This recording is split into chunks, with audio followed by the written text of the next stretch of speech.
Hi, I'm John Maxwell. When the top companies in the world are looking for trainers, speakers, and coaches, there's one name that stands above the rest, and that's Maxwell Leadership. Our certified team members have gotten proven results for companies all over the globe, and our reputation, I'm proud to say, is second to none. Some of our members have risen to the top of their profession, including the one you're going to meet today. I proudly introduce you to my friend Bob Fabian Zinka. Welcome to the Leadership and Success Podcast with your host, Coach BZ, where we help you lead with purpose and succeed with impact. If you're ready to grow into the kind of leader others want to follow, this podcast is for you. If you're determined to elevate your success and leave a lasting legacy, this podcast is for you. As my mentor, Dr. John C. Maxwell reminds us, everything rises and falls on leadership. Our goal is simple: to inspire you, challenge you, and equip you with insights that can transform the trajectory of your leadership journey. Welcome aboard to another episode of the Leadership and Success Podcast with Coach BZ. Retired Major General Steve Lepper, who is a former JAG Working Group member as well as a U.S. Air Force and former Deputy Judge Advocate General. Welcome to the show, Major General. Good morning. Can you talk a little bit about your background and in particular your legal work for the military? Sure. Well, I come from a military family. I've been part of the military since I was born. My mother was actually liberated by the U.S. Army in Europe after World War II. My father served for 28 years as an enlisted NCO in the Air Force. I went to the Air Force Academy, graduated in 1979. The Air Force sent me to law school, and from that point onward, I served as a judge advocate. I served for 35 years total in uniform, and my daughter is currently serving in the Air Force. So we have a long history and respect for the U.S. military. You're also a member of the former JAGS Working Group. When and why was that group formed, and what have you been doing? We were formed in February of this year when Secretary Hegseth fired the Judge Advocates General of the Army, Air Force, and Navy. And we gathered together, we former and retired judge advocates, because we were concerned about both the messaging that was delivered at that time, supporting the firing of the TJAGs, as well as the implications of those messages. The message, of course, was we don't want lawyers to stand as obstacles to what we want to do in military operations. We think lawyers actually detract from military operations instead of enhancing them. The larger implications of that message are essentially that we don't think the law or lawyers matter to military operations, and so we're not going to consider the law as we plan and execute future military operations. That's a dangerous message, and we as former judge advocates united in the common purpose to push back on that message. All right, welcome to a very special edition of the Leadership and Success Podcast. I believe we have a living legend ready to talk to us today. Before I do, I'm reminded our moment of gratitude. This is the second show this morning. So you already know that today I am grateful for two things. One is freedom, right? We just celebrated Juneteenth 10 days ago, and July the 4th is right around the corner. And we are so grateful for freedom. We live in a free country. And I think freedom isn't free. There are a lot of people who gave their lives in order for us to enjoy this freedom today. I am so grateful for that. And I'm also grateful for really great people, American heroes, I believe, people who really make a difference in the world, who are willing to come on this podcast and really share their knowledge and their wisdom with us. I'm so grateful for that. So let us know really quick where you are joining us from, what city, what state, and if outside of the US, since we are a global show now, which country.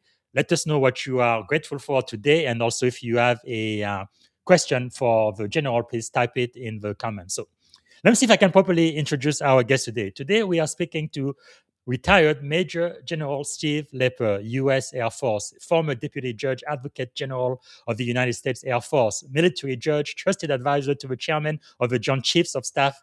I believe he worked for General Collins, at one point, author and lifelong servant leader. Over a remarkable 35-year Air Force career, the general advised America's senior military leaders during some of the nation's most consequential moments. Today, he continues to shape the conversation on military leadership, constitutional service, ethics, and the rule of law through his writing, board service, and public advocacy. This conversation is not about partisan politics, it is about leadership. That's what we do, leadership and success. We talk about some of the toughest subjects out there because we are leaders. So together, we will explore what it means to provide honest counsel when the stakes are the highest, how leaders navigate complex ethical decisions, and why character remains the foundation of trust in every profession. Part of what you're going to be learning today is why the courage to give honest counsel is one of the leader's greatest responsibility, but also why character, integrity, and lifelong service remain timeless leadership principles. So without any further ado, please help me welcome to the Leadership and Success Podcast, the one and only Major General Steve Lepper. Good morning, sir. How are you doing today, General? Good morning. I'm fine. How are you? Great. Such a great honor and privilege to be speaking to you today. I know we don't have much time, but I do want to start with what is something you are grateful for today, sir? Well, I'm grateful for being an American. Your Yes. lead-in was inspirational, and I hope this conversation will continue in that vein. Thank you, sir. Is there something about you that most people may not know when they first meet you, sir? Well, your lead-in had an interview that I had last year, I guess, with Yes. C-SPAN, and I revealed a lot of my background there. But I started out as a military brat. My father was in the Air Force. Wow. I have been associated with the military my entire life, and Amazing. thanks for having me today. And also, your daughter is also serving in uniform. Wow, that's incredible. I Yes. have two daughters here. I was hoping one of them would join the Navy or the Air Force, but that's not going to happen. That's okay. Wow, what a privilege it is. And also, not only thank you for your service, but your entire family. As I know from experience, it's not just the person, but it's really the entire family that serves all the time. So again, for everybody watching, our purpose today is not to debate partisan politics, but it's to explore leadership, constitutional service, military ethics, and the responsibility of senior leaders during difficult times. We want our audience to understand the principles that guide professional military decision making. And there is nobody more able to talk about that than our former JAG, Major General Steve Lepper. And so, sir, before we discuss today's challenges, can you tell us about the young cadet at the Air Force Academy? What experiences shaped the leader you eventually became, sir? Well, I mentioned that I grew up in the military. My dad was a non-commissioned officer, and so I looked at the military through his perspective, through his eyes. Mm.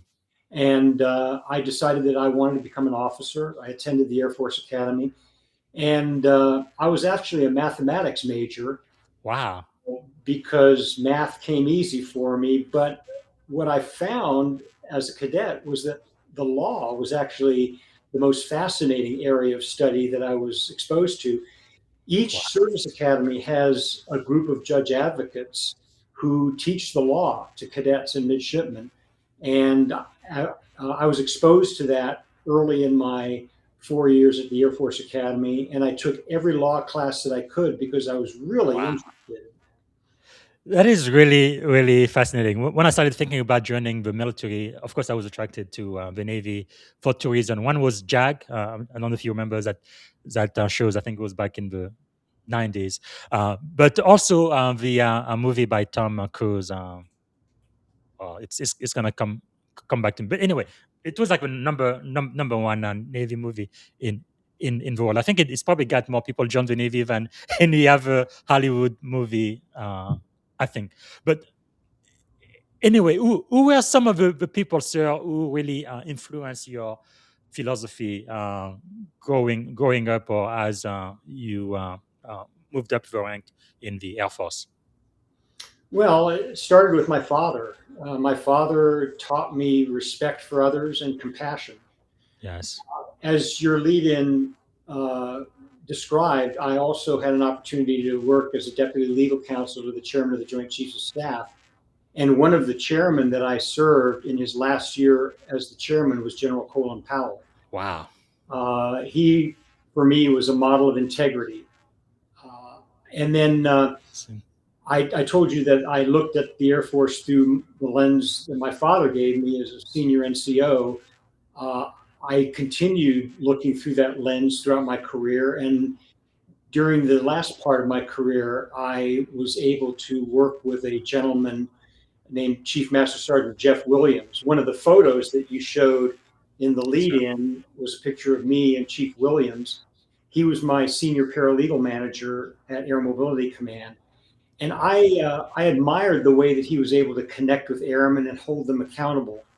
I admired him so much that I asked him to preside over my retirement ceremony in 2014. And that picture you showed was a picture from my retirement ceremony. Wow. Last but not least, one of the most influential people in my leadership journey was Mr. Bill Crawford.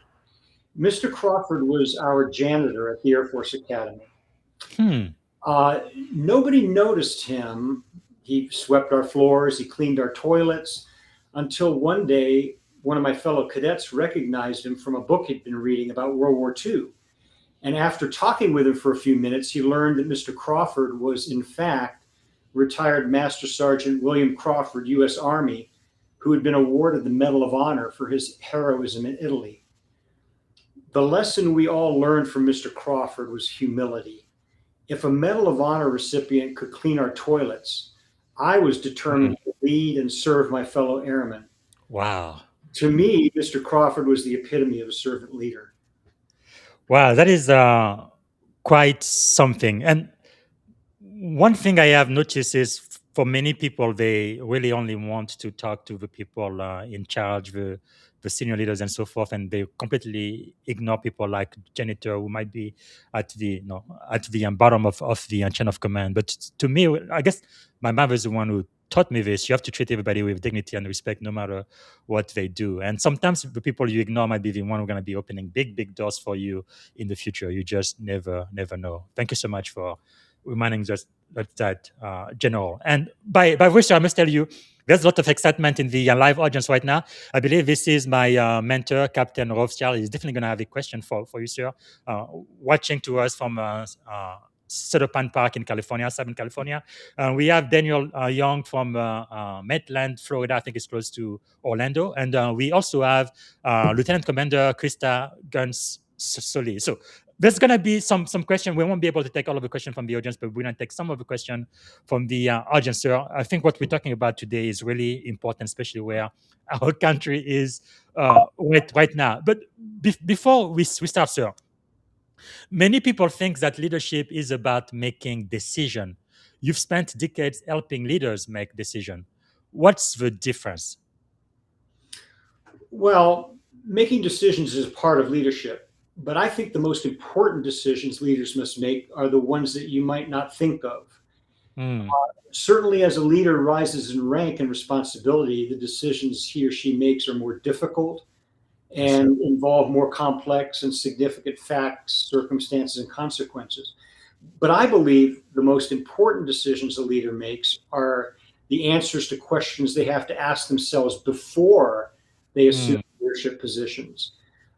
They basically involve deciding what kind of leader you want to be, such as, do you want to put yourself or your people first? Do you want to be a leader whose ethics are the bedrock of your leadership? Or are you okay with being ethically flexible so that you consider ethics just one of many factors? What does your oath to the Constitution mean? Does it mean you should lead in such a way that places obedience to unethical superiors ahead of your understanding of right versus wrong? And then lastly, where does honor fit in your leadership? Yes. As the Secretary of Defense described in his speech at Quantico last year, his concept of warrior ethos does not include the concept of honor. Will you include it in your leadership? And if so, where and how? Wow. That is really powerful. And one question I have in mind, sir, you being a JAG, a lawyer, maybe you can give us the best definition. What is the difference between what's legal, moral, and ethical? Well, legal obviously are the laws that constrain us, that Yes. we are all required to abide by. There's the Uniform Code of Military Justice. There are the laws that Congress passes that Mhm. define when and where we can uh, employ military force. And then there's ethics and morality, which I believe need to be part of every leader's core principles. Yes, sir. Uh, I mentioned honor just a minute ago. Yes. Honor is, to me, the idea that you understand right and wrong and are committed to doing the right Mm. thing always. Character has often been described as doing the right thing regardless of who's watching. Yes. Those are the kinds of leaders we need, not only those who are obeying the law because if they don't, they might be punished, but those who have a higher calling defined Mm. by morality, by ethics, by honor, Yes. who, regardless of the consequences, are committed to doing the right thing always. Wow, so powerful. And for all of the sailors who are listening right now, as you know, our three core values very simple: honor, courage, and commitment. And I think they are more important now in my entire career than they've ever been. And we definitely need to live by our core values. That's who we are as sailor. So back to you. You have really spent your entire career advising some of America's most senior military leaders, no, including my mentor, General Colin Powell, just now, an outstanding human being, even beyond his service in uniform. But what makes someone an effective advisor, especially when the stakes are extraordinarily high? Well, I think the most important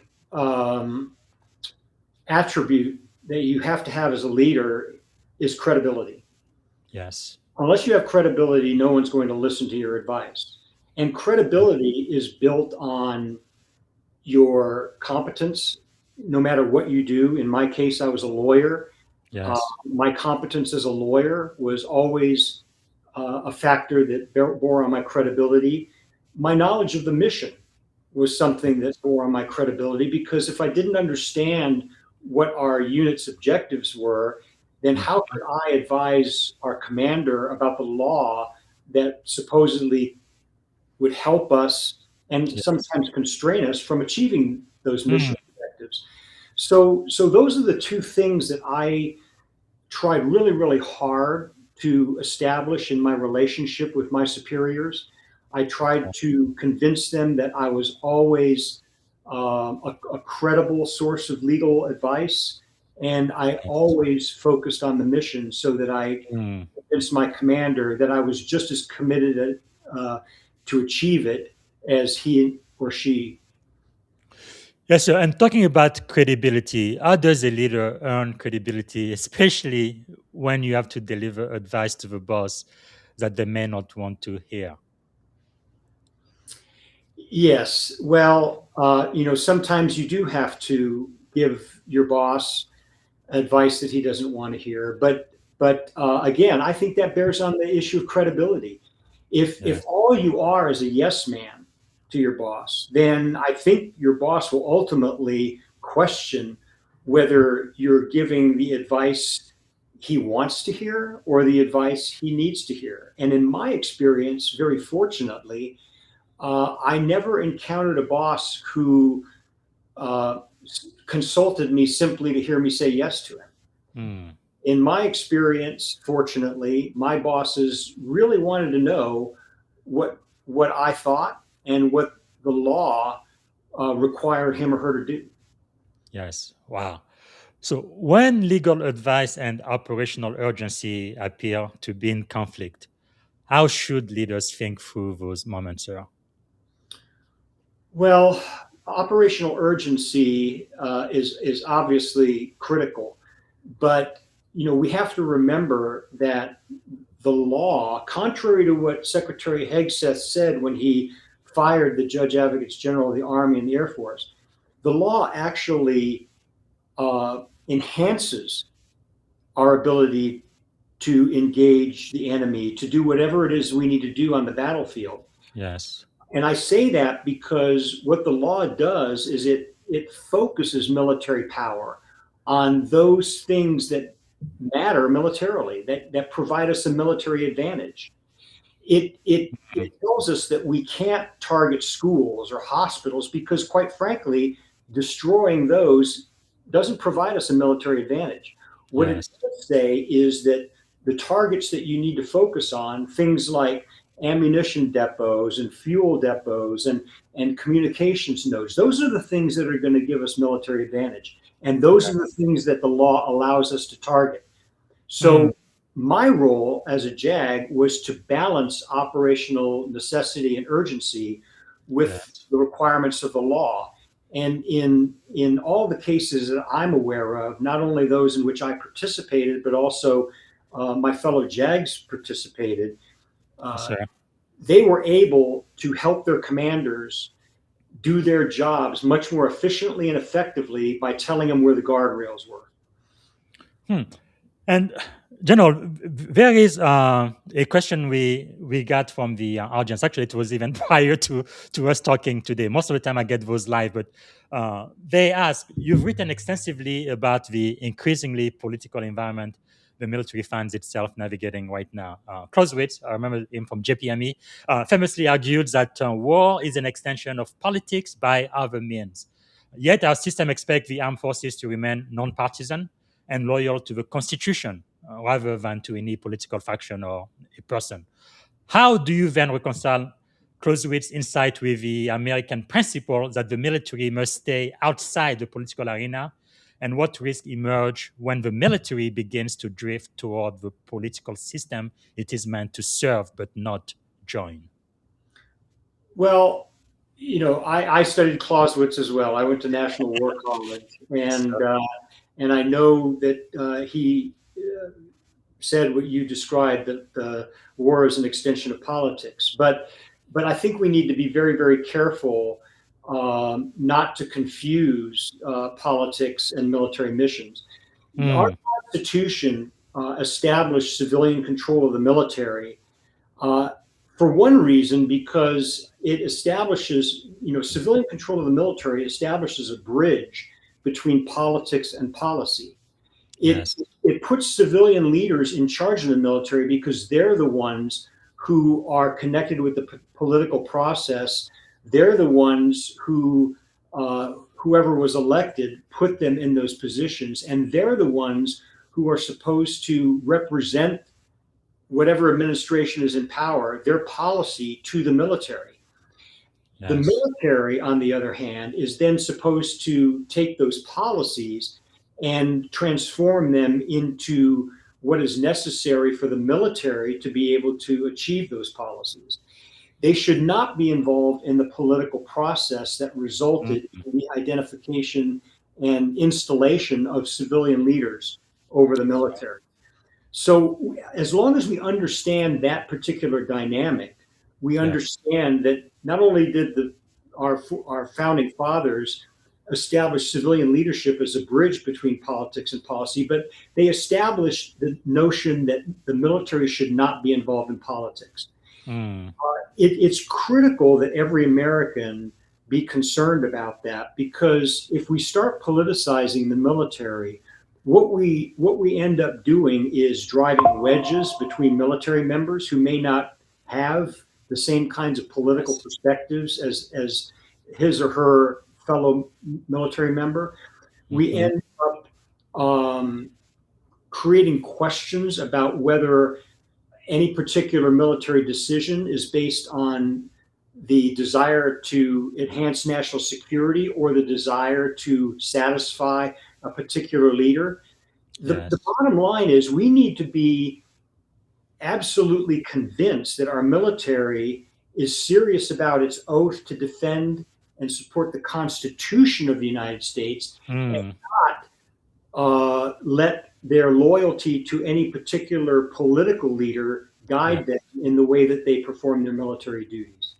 Wow, that is so critical because when I joined the military of the Navy 21 years ago, I was an E1 seaman recruit. So when I was enlisted, my first oath was to obey the orders of those appointed over me, including the President of the United States. But when I became an officer in September 2007, there was a big change in the oath. It was now to support and defend the Constitution of the United States of America against all enemies, foreign and domestic. I always wonder why they put domestic. That didn't make sense to me back then. Now it makes a lot of sense.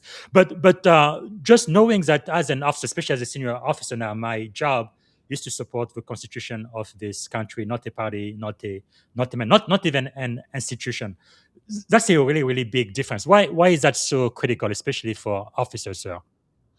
Well, everyone, as you mentioned, raises his or her right hand when they first come into the military and swear an oath to the Constitution to support and defend the Constitution. It's critical that we continue to understand that oath. And every time we're promoted, at least in the Air Force, we repeat the oath so that we're reminded that our loyalty is to the law, to the Constitution, not to a particular individual. You and I both served under multiple administrations, Yes, sir. Democrats, Republicans. And I would suggest that anyone who supports this particular administration would be very concerned if they believe that military members somehow supported, Democrats, and let their decisions be guided by Democrat ideology. Yes. We need to cut through all of this discussion of politics when we talk about the military, because if you really think about it, no American wants the military to be driven by the politics of the moment. We want the military to be focused on defending this nation against enemies, foreign and domestic, as our oath describes, Yes. not on hitching our careers to any particular politician, civilian leader who, in the space of 4 years, may change policies that are ideologically driven. Yes, sir.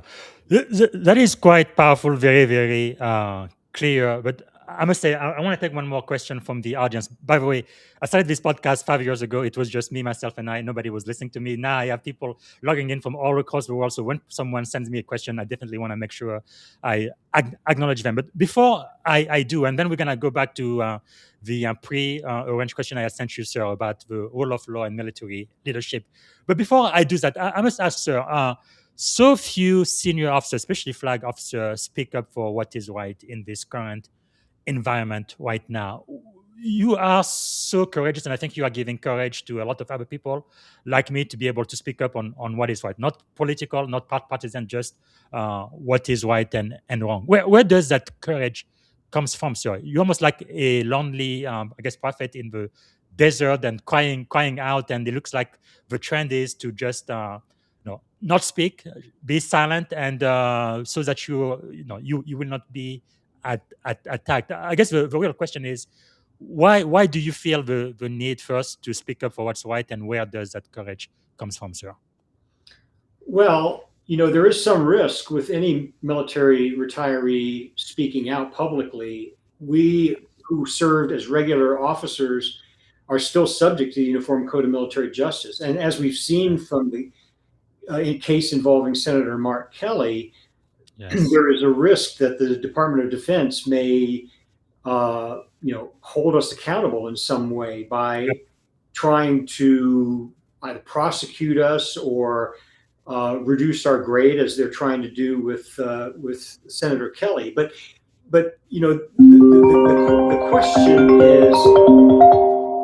question is, do we sit in silence as we watch what is being done to the military, and by using the military in the ways that are at the very least unprecedented, at the very most illegal? Or do we stand up and speak out? And in my particular case, my oath is something that still motivates me. I consider what I'm doing, speaking out, to be an extension of my 35 years in uniform. Mm. And I really do feel, and I know that many of my colleagues who are also speaking out feel, that if we sat silently, we would actually be no longer living up to that oath, no longer trying to defend this nation, no longer supporting the men and women we left behind who are still serving in uniform and who can't speak out the way that we are. Yes, So this is an important thing for those of us who are speaking out, because we know that there are many people in the military today who would speak out if they could, and in many respects we consider our voices to be theirs. Yes, sir. And where does that courage comes from, sir? Well, I mean, it started with my father. It continued with my service of many leaders who I respected greatly, including General Powell. Yes. It included my janitor at the Air Force Academy, who was willing to give his life for his country and engaged in heroics on the battlefield that deserved his receipt of the Medal of Honor. I mean, we stand on the shoulders of so many generations of Americans who were willing to give their lives for their country. For me, if you're willing to give your life, aren't you at least willing to raise your voice when you see that things that are being done with the military and to the military are wrong? Wow. So powerful. I know since last year I've had to really rethink myself.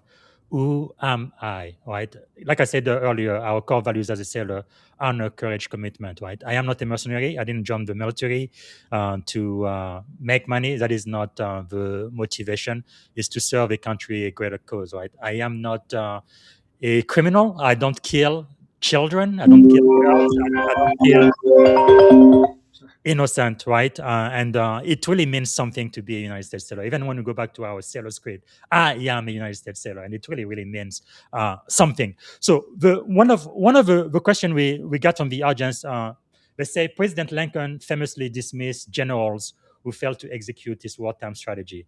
Decision rooted in battlefield performance, not political loyalty.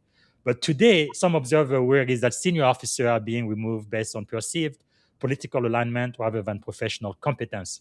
So, from your perspective, sir, how should we understand the difference between legitimate civilian oversight, which we talked about, and efforts that risk turning the military into a politically compliant institution? Well, when you talk about legitimacy of civilian control of the military, we need to all understand that that's what our Constitution provides. So by definition, civilian control of the military is legitimate. Yes. Now, your question really focuses on the kinds of things that our current civilian leaders are doing. They are legitimately our leaders. Yes. But we need to understand and focus on the kinds of decisions they're making. Those are the things that I think we can and should be critical of if they are not designed and intended to advance national security.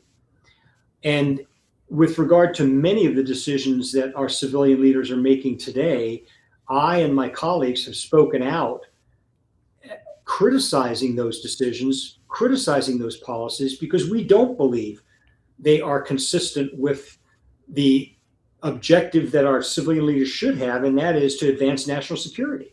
Yes. We believe that decisions to engage in boat strikes in the Caribbean are illegal.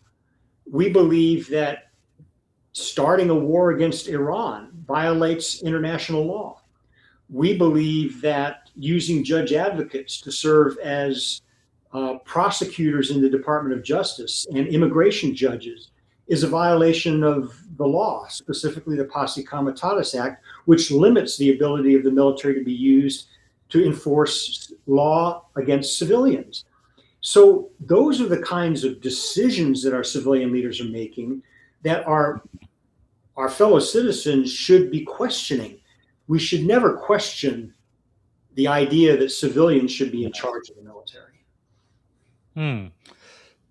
Thank you so much for sharing, sir. Some people, when they hear the phrase rule of law, which we've already mentioned a couple of times today, they think it limits military effectiveness. You seem to argue the opposite. Why, sir? Well, I argue the opposite because I believe, as I said in my previous answer to a similar question, that the law actually focuses military effectiveness. I have taught the laws of war not only to our own troops, but also the militaries of many other nations. During my 35 years, I was an international lawyer, and part of my role was to reach out and engage in conversations about the law with other militaries. And when we talk to other militaries about the rule of law, about the laws of armed conflict, we focused on not only the the fact that the law should be guiding our activities as militaries, but we focus on the practical effect of the law. The practical effects of the law suggests that you actually waste ammunition if you use it against targets that give you no military advantage. Yes. Hitting a hospital doesn't give you a military advantage. Hitting a school doesn't give you a military advantage. What gives you a military advantage is attacking and disabling those things that the enemy uses to conduct operations against you. The other piece of this, which many people don't think enough about, is that not only does the law make you more effective in war, but it also allows you to achieve a lasting peace afterward. World War II is a great example. You know, in World War II, we followed the Geneva Conventions. We treated prisoners of war according to the laws that were established in international law at the time. And consequently, I believe that led to, at least it was a significant factor in leading to our ability to establish a lasting peace, which lasts until today. If you don't follow the law, if you target civilians, if you kill survivors of boat strikes, if you mistreat prisoners of war, all you're doing is you're making the enemy angry. And if you do succeed in conquering the enemy, you're now going to be trying to make peace with a population that is, that harbors a significant amount of resentment against you. So think about the law in all of those ways. And when you come right down to it, the conclusion you have to have is not the one that Secretary Hegseth articulated when he fired the Judge Advocates General of the Army and the Air Force. It's not that the law and lawyers are roadblocks. It's that the law and lawyers actually contribute to the effectiveness of military operations.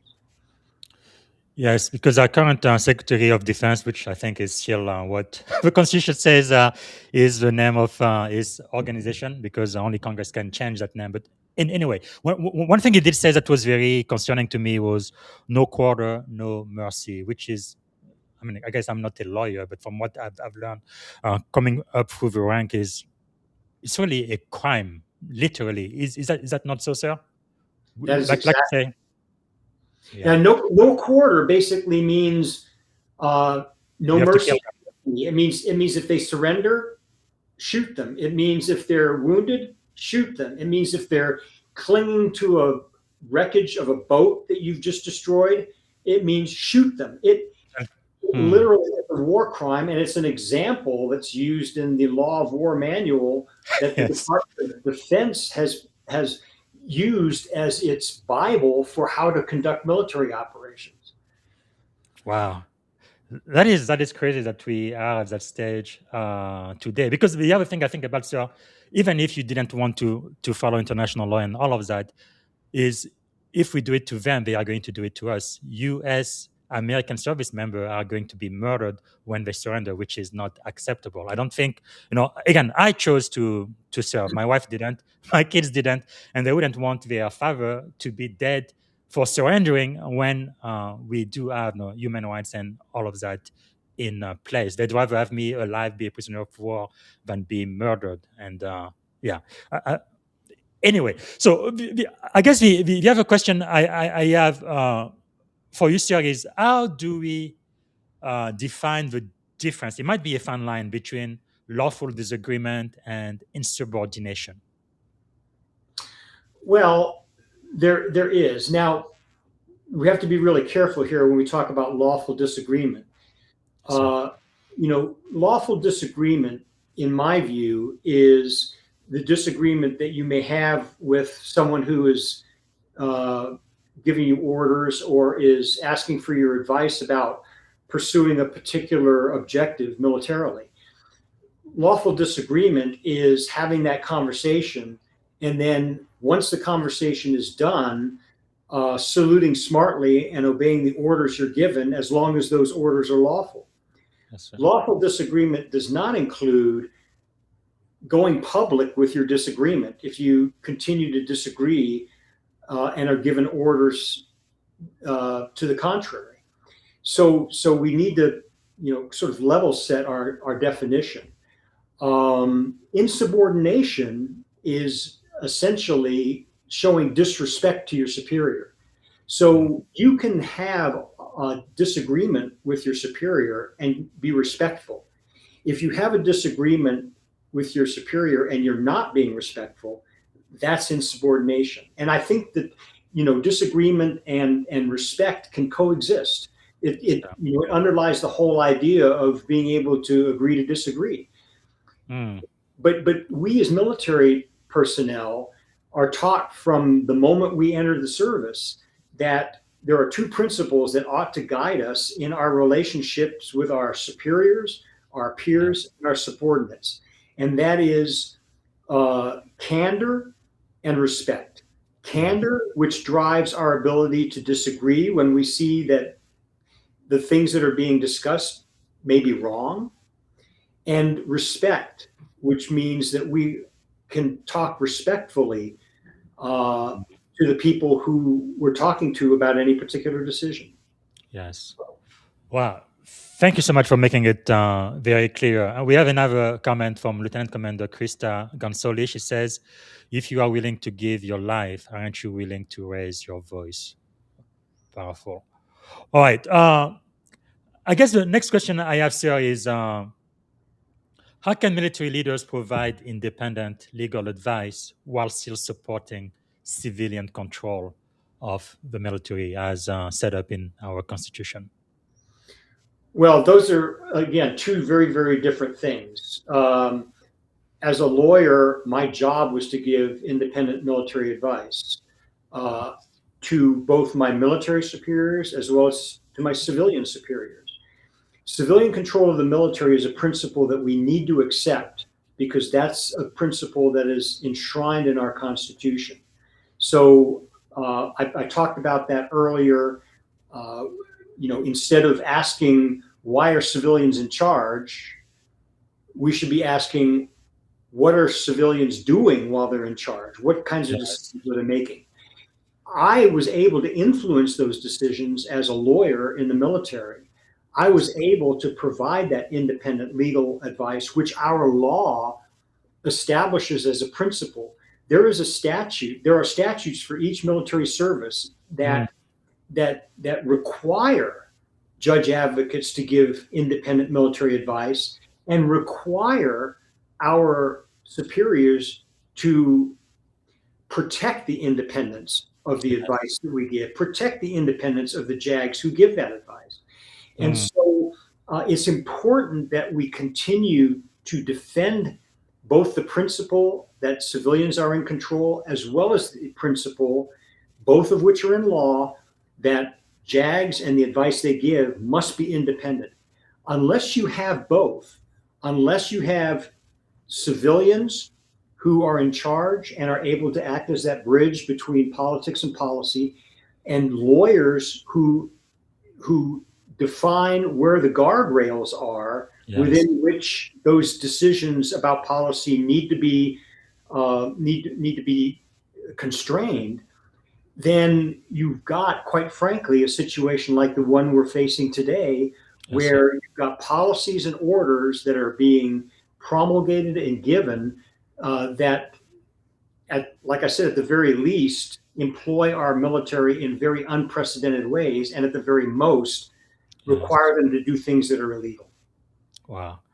And so you have publicly expressed concern regarding the illegal framework surrounding the U.S. military operation involving Iran, so it's Epic Fury. We've had debating policy. What legal principle should military leaders always consider before the nation uses military force? Well, the legal principles are the laws that apply to armed conflict. And, Yes. we lawyers put the law into two buckets.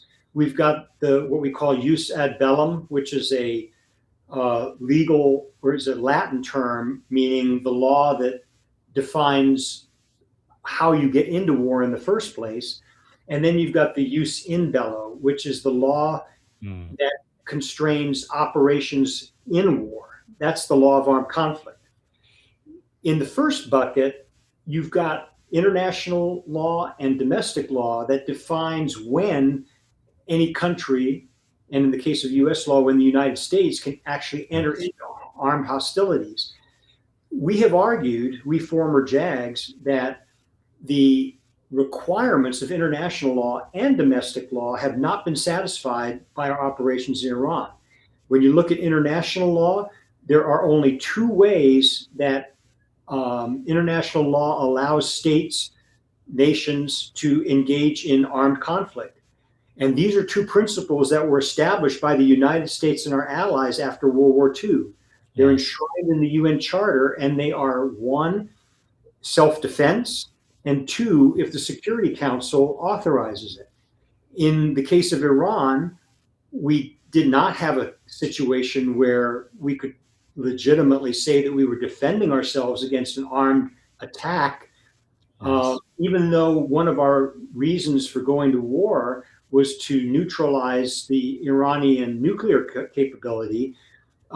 We were told that that had been done the prior year when we attacked their nuclear facilities, and so there was no sufficiently imminent threat of an armed attack that would have supported the international legal requirement that we defend ourselves.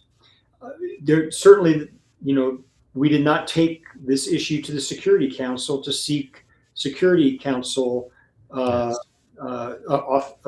authorization. If you look at U.S. domestic law, we've got the War Powers Act, and our administration didn't satisfy those requirements either. So either way you look at it, the facts that have been reported suggest that we did not have a legitimate basis for starting this war against Iran. When you talk about the laws of armed conflict, you mentioned earlier the admonition that the Secretary of Defense made that we should give no quarter to the enemy. Yes. That would call for a violation of the laws that apply to military members in war. So, we have written and spoken about the various legal principles that apply to Iran, to Venezuela, to the boat strikes. And in each of those situations, we believe that the law has not sufficiently constrained the ways in which our military are being used, and therefore the ways in which our military are being used are unlawful. That is quite powerful, and I know the war in Iraq, for example. Back then, I was an IT3, so E4 enlisted, and I knew it was definitely legal because President Bush went to Congress and then he went to the Security Council of the UN, so it was legal for sure. Although me personally, even as a junior enlisted person, I felt like it was immoral and unethical.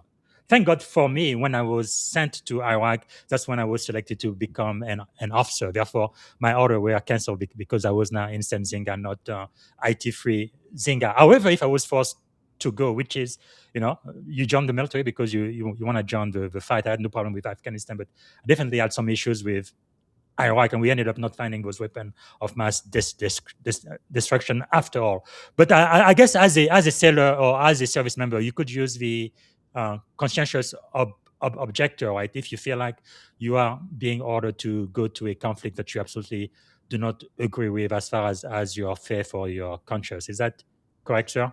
Well, conscientious objector rules are not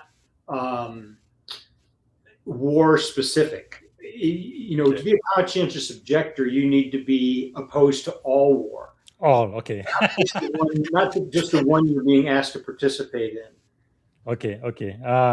Anyway, I'm glad that I didn't participate in Iraq. Again, no problem with Afghanistan and everything else we did throughout my career. I guess it gets me to another question from the audience.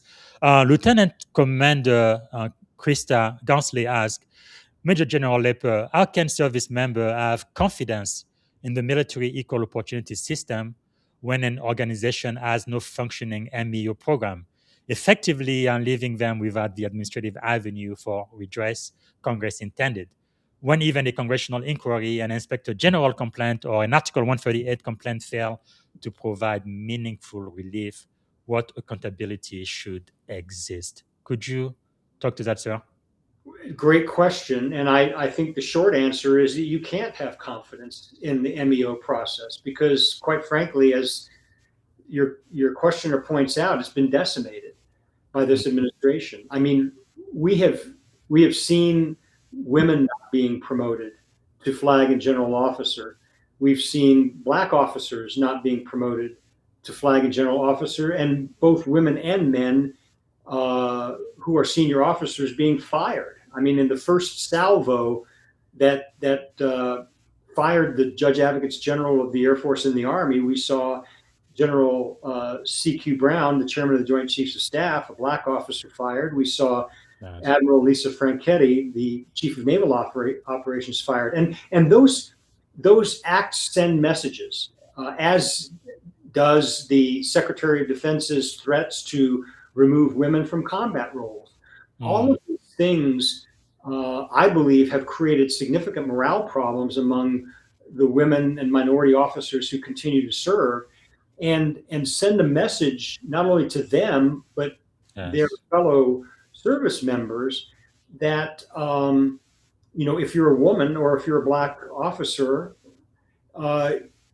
the chances you hoped you would have to rise to senior leadership positions are no longer available to you. And that, again, ought to concern all of us, not just the people who remain in uniform, but it ought to concern all Americans, because what we're doing here in the name of eliminating identity politics is establishing identity politics, which place people who are very, very talented at a disadvantage if they happen to be Black or female. Thank you so much. Definitely a lot of concern. I do mentor at least 24 naval officers right now, many of them women and people of color. And it seems to definitely affect the morale. I guess the question I have for you, sir, is what leadership principle then should commanders, like myself, especially those on active duty now, should rely upon when navigating changes that affect morale, cohesion, and trust? Well, I begin and end my conversations about the kinds of attributes good leaders have with the idea that a leader first and foremost has to have character. And I spoke earlier about character, at least in my mind, being defined as the desire to do the right thing no matter who's looking. And if we have leaders of character, if we have leaders who are committed to doing the right thing, no matter who's watching, then those leaders presumably should step up whenever they or the people who rely on them for leadership are being asked to do things that are illegal, immoral, or unethical. So you start with the principle that our leaders need to have character. And I think,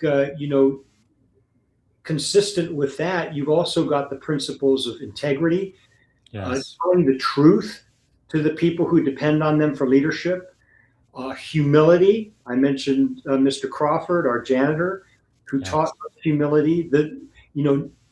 Humility meaning that you admit that you don't know all the answers, but are willing to do the hard work to find them if you ask the questions. Yes, sir. And then lastly, hard work.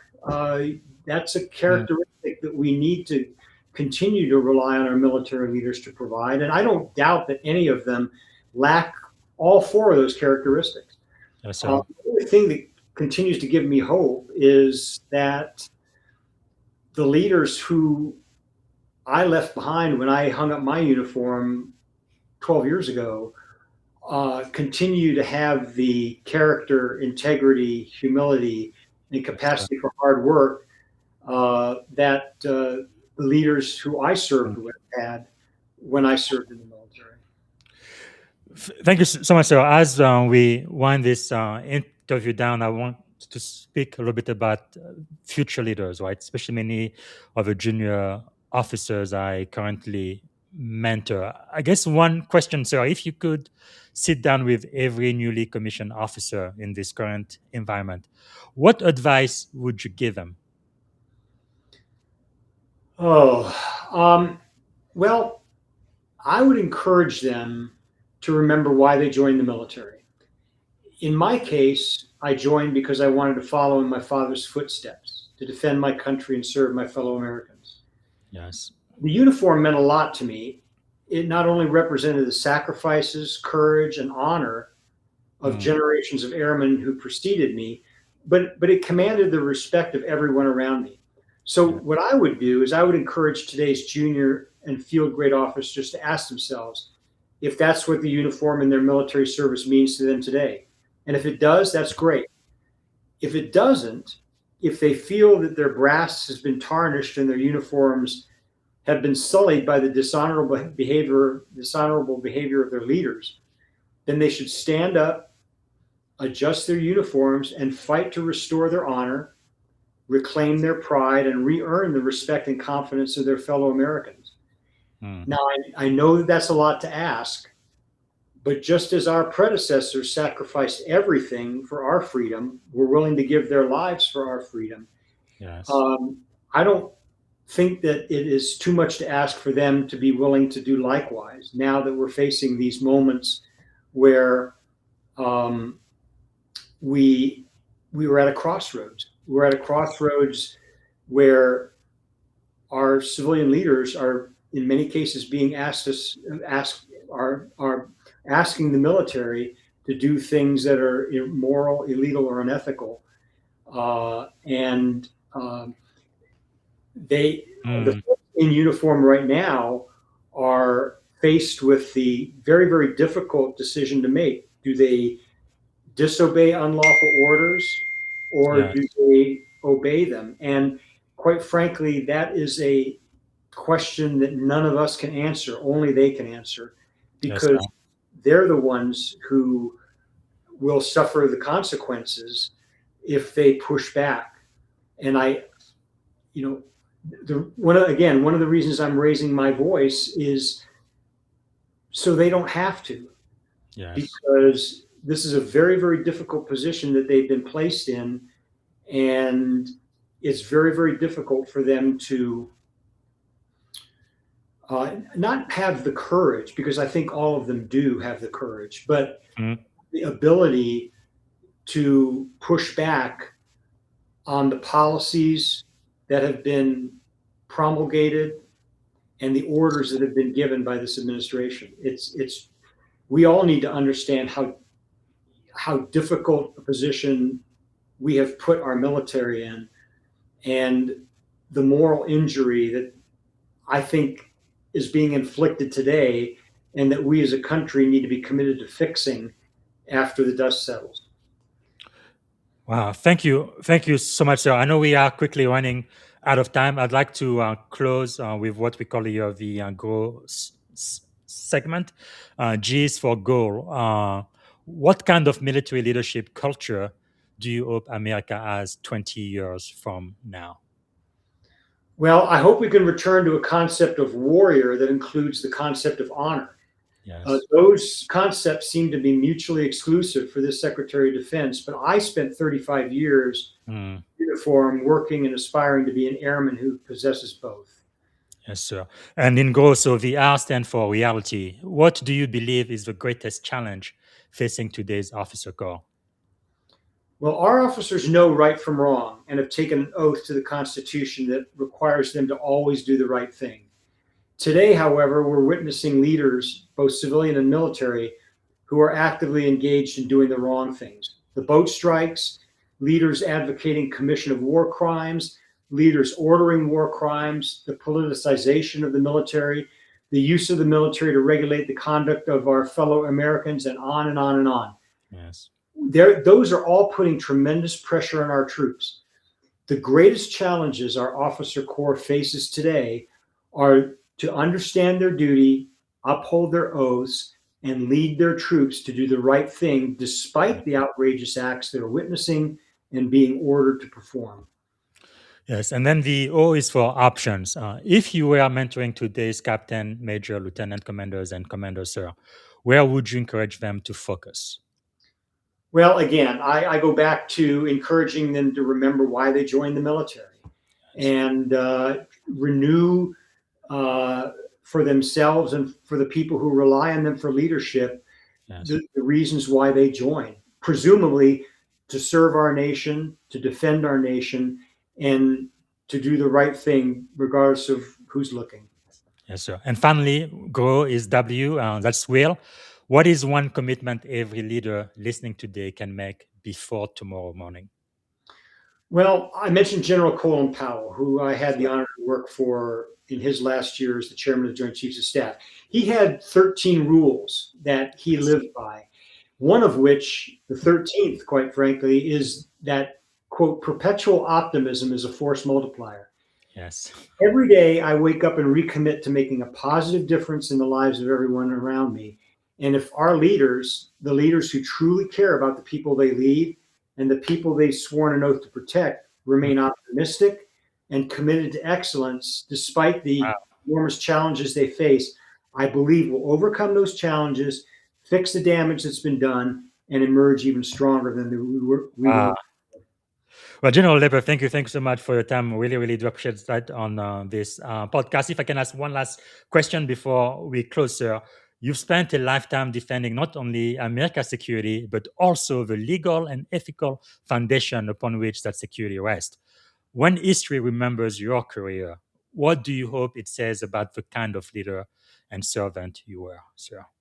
Well, I hope I'll be remembered as somebody who cared about the people I worked with, cared about the Constitution and the American people that we took an oath to serve and defend, and cared about justice enough to call out and fight against injustice whenever and wherever it occurs and appears. Wow. Thank you so much for your time, sir. Normally, when I speak to a flag officer, I make sure to end by exactly within the hour. We went 5 minutes over. I'm sorry for that, sir. But thank you so much for speaking to us and for mentoring all of our junior officers and really listening to you today. Thank you, sir. Thank you. Good luck to you and everybody listening. Wow. Well, this was, I believe, a historic podcast. This was pretty frank when we talked about leadership. Again, it's not about politics, and I think it's really important for all of those listening out there. But I do think it is important to know exactly who we are. As a sailor, my core values: honor, courage, and commitment. Right. And again, my oath as an officer is to support and to defend the Constitution of the United States of America against all enemies, foreign and domestic. That is who I am. That is what I stand for. So thanks again for watching today. This has been quite a podcast today. I want to remind you a little bit later today, in a couple of hours, I will be speaking to Scott Zuckerman. He's a financial expert. We're going to be talking about from financial disaster to financial freedom, leadership lesson in wealth, resilience, and entrepreneurship. And tomorrow, I will have a great pleasure of speaking to another Maxwell Leadership Certified Coach. That's going to be Coach Richard Vickers. He's the best-selling author of a newly released book, Getting Smarter Every Day. That's going to be for tomorrow. And right after him, I'm going to be speaking to Dr. Elizabeth Adams. She's a best-selling author of Artificial Intelligence in the Age of Artificial Intelligence, Leading Humanity in the Age of AI. Purpose before code. I really look forward to that. And finally, tomorrow I'm going to be speaking to Command Sergeant Major Jason Schmidt. Actually, we've been trying to set this up for almost a year now. I'm so glad we finally were able to schedule it. We're going to be talking about the backbone of leadership inside the non-commissioned officer corps. As all of you guys know, right, I came in as enlisted 21 years ago. My entire career, I've really been favored by our chief mess, right? E7, E8, E9. And I believe they do run the Navy. I think they run the military, and they've mentored me throughout my entire career. So even when I became a senior officer, I still very much rely on them. So that's going to be for tomorrow. Again, let us know in the comments 3 to 5 takeaways from today's leadership and frank discussion. And I really appreciate you following the show. Subscribe, like, and add comments wherever you guys watch your podcast. It's going to be immediately available on YouTube and on LinkedIn, and it should be available on all major podcast platforms by tonight. Thanks again for watching, and hope to see you in a couple of hours when we speak with Scott Zuckerman. Thanks again, and bye for now. Thank you for tuning in to the Leadership and Success Podcast with your host, Coach BZ. If today's episode added value to your leadership journey, be sure to subscribe, share, and join us again for more wisdom nuggets on how to lead better and achieve greater success. Remember, leadership is the most critical skill of our time. The world will always need leaders to inspire others, drive innovation, and execute meaningful strategy. So why not count yourself among the bold leaders shaping the 21st century? Until next time, stay inspired, stay committed, and keep leading with excellence.